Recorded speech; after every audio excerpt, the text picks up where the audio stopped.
Hoje eu vou mostrar como fazer um avião de grampo de madeira. É bem fácil de fazer.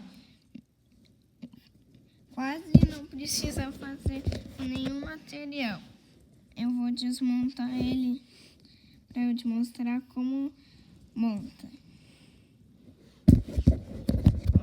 Eu desmontei tudo aqui.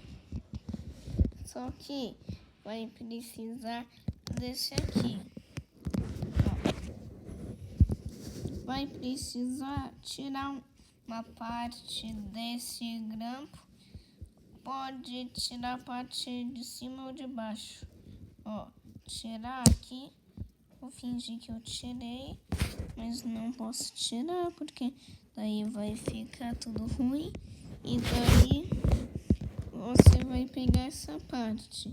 Aí vai pegar uma tesoura, daí vai recortar essa parte aqui, essa parte que tem tipo uma meia bola. E daí você vai recortar, daí vai ficar isso. Aí você vai pegar um palito de madeira e daí você vai colocar um aqui. Antes, você pega mais um palito de madeira, daí você vai colocar aqui,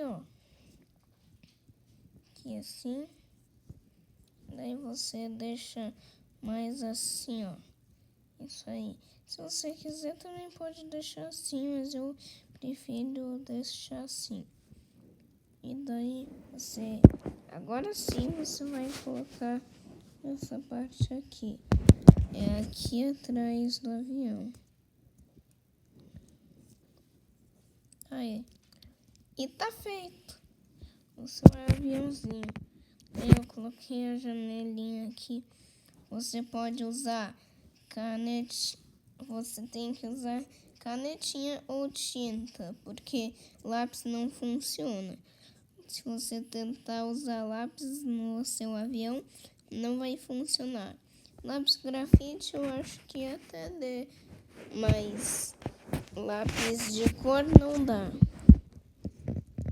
Você pode decorar seu aviãozinho, você pode fazer qualquer coisa com seu avião. E pronto, tá aí.